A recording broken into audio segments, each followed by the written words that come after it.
Hey guys, welcome to the very first of many episodes of Young Kids Doing It Big.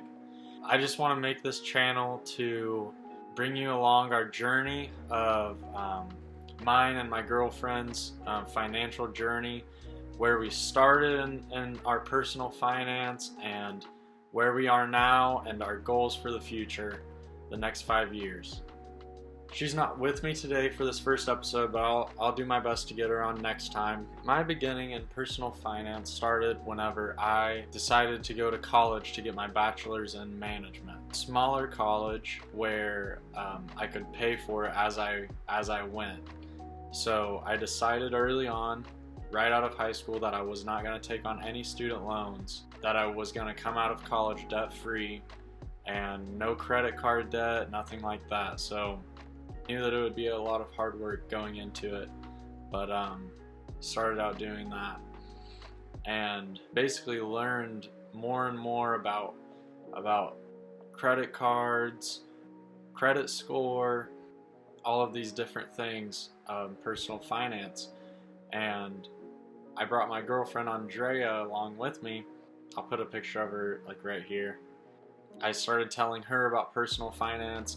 I think in the next episode we'll probably talk about our backgrounds in finance and what our family's like, what our parents are like in their financial journey, and talk about our relationship and how it affects our finances and our budgeting and things like that.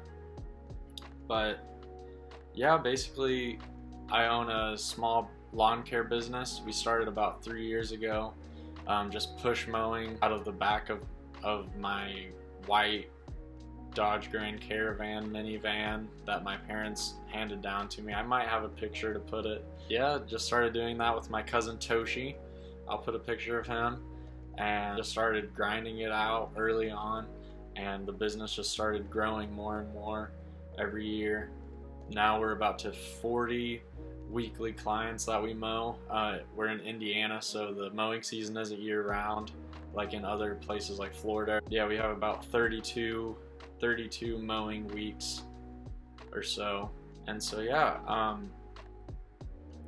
me and Andrea have been dating for about 1.5 years now, planning on getting married in the next year or two.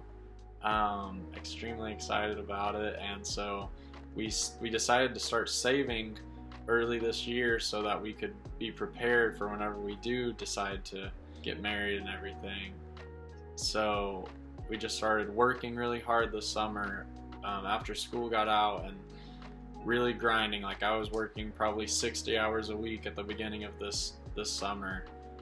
We ended up saving a lot of money, and she also gets, not only does the school pay for her schooling from scholarships, but they literally pay her like straight like a few $1,000s each semester. So on this channel I'm gonna be extremely open.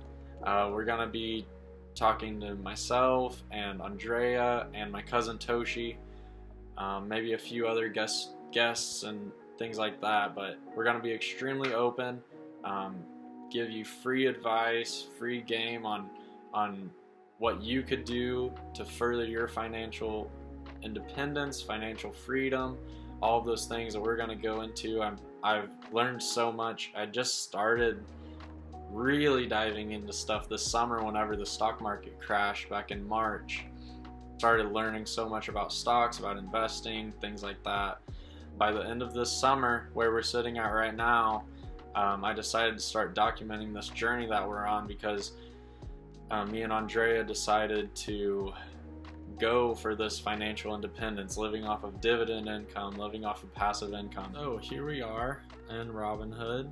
You can see we're sitting at $22,129 as of today. The market is starting to go down again, so our portfolio is starting to drop again, which we have been preparing for about a month. We've been saving up our cash so that we have a good cash position going into the next dip, which I believe there's going to be another dip over the fall and winter, just from all the COVID cases rising again with the cold weather. So anyway, I mean, we were up $1,000 or so. We bought in whenever stocks were really low. So our investing started, I say May 15th. I'd say that we really started going at this. And ever since then, it's just been a crazy ride up and down, but as you can see, we're way down right now. The lowest was how we've been. But our strategy, we have a mix of selling options. You might not have any clue what that is. I'll go into it in a different video. So you can see we have some options right here. And we have a pretty diversified stock portfolio. I'm kind of a hoarder of stocks, and I have a ton of different, I need to organize this like a lot, but all of these stocks that we own, they all pay dividends except for maybe one or two growth stocks. Highly invested in real estate and in business development corporations. Main Street Capital is one of our largest holdings. It makes up 37% of our portfolio. This is a business development corp, so basically they invest into mid-range businesses that aren't super small but aren't super big. They invest in them, give them financing solutions, and they pay an 8.2% dividend yield every year. They pay this out monthly, which is why it's one of our biggest holdings. It was so attractive to us. And going into this, I mean, we're both 20 years old, so we can risk like this high risk portfolio because we don't own a bunch of blue chip stocks that are super safe dividends, but we do own a lot of high dividend paying stocks that have consistently paid their dividends. So yeah, I think we'll dive a lot deeper into our portfolio in other episodes, but I just wanted to give you guys this general view. We do have $22,000 invested of our own money. We are investing on margin as well. We have about $9,000 invested in as margin, and then our buying power is about $7,000. So we're just going to keep increasing our buying power, which will also take our margin down. So yeah, hopefully by time winter hits, we'll have at least 15,000 or so, something like that, 10,000 with all of our margin included. So yeah.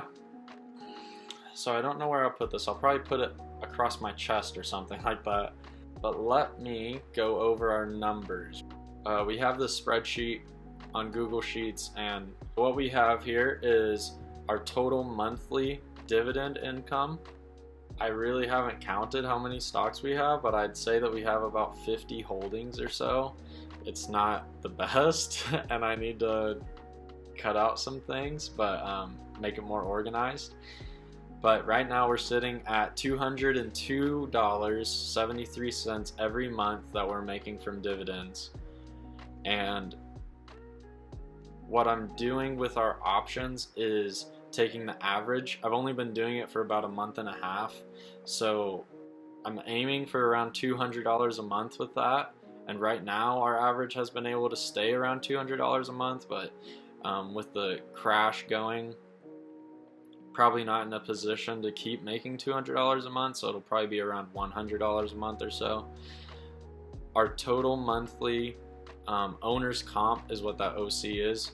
Owner's comp from our lawn care business is $221 a month. And then I have our cash position. We're assuming that 3% yield on that cash, even though it might be more, it might be less, but an average of 3%, I'm sure we can easily get that once we actually decide to invest into a dividend paying stock. So right now, total, we're sitting at about $650 that we're making in passive income. This is completely passive income. I mean, my options, I have to go in there and sell the option. It takes like 2 minutes to do that in Robinhood. So like I said before, we're going for this financial independence goal, and we want to hit this around 25, so that'll be about 5 years. That's why we're like really going at this. We've been saving about 70% of our income. We have a really strict budget. We keep track of all of the money that we spend every single week. as we spend it, we communicate really well. I think that's one of the biggest ways that we've been able to actually achieve this far, is that how well we are at communicating with each other. But you can see our goal is $4,000 a month in passive income, and this is with our dividends, options premium, our owner's comp from the lawn care business, and then our cash position as well. And so right now we're sitting at 16.2% of our goal, our retirement goal. Basically what we're doing is we're saving up a bunch of money, and while we're saving our money, we're going to be making a bunch of money because we're already making money, but then we're going to be making even more money passively. And then once we retire, we're going to be basically living well below our means, but we won't ever have to go into work again if we don't want to, and we don't ever have to work like if we don't want to. If you know kind of the different levels of FIRE, which is financial independence, retire early, we're going for more of like Barista FIRE, which means that your passive income pays for all of your expenses every month, but you still hold a job. Like, I think what we're going to try to do is get a work from home type of part-time job for both of us.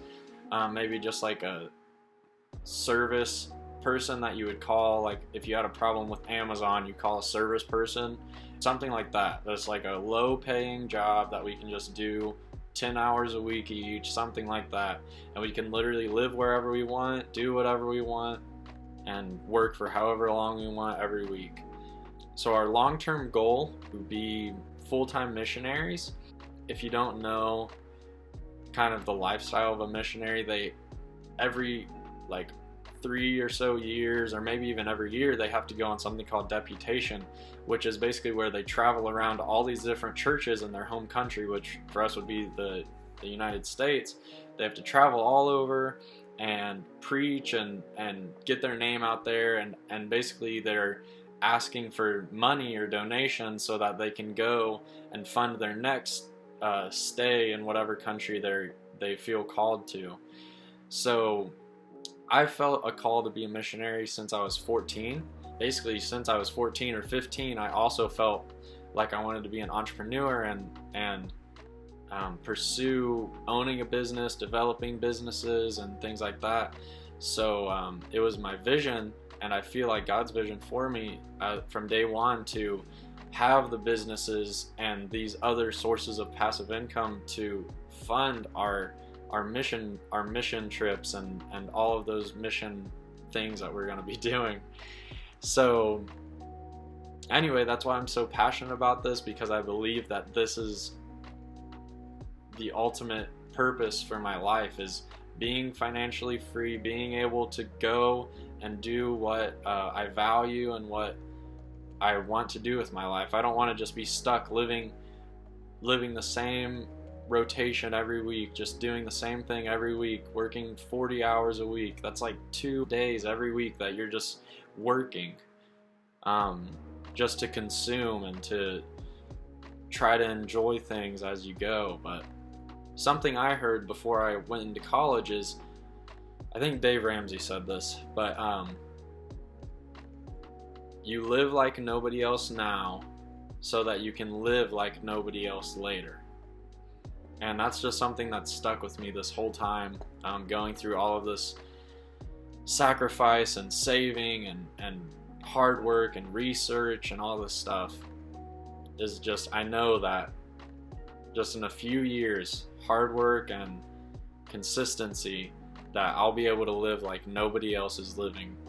That's my age and that's doing what I'm doing. Nobody else will be able to do what I'm doing, because right now I'm doing what nobody else is doing. So anyway, guys, thanks for watching, thanks for listening.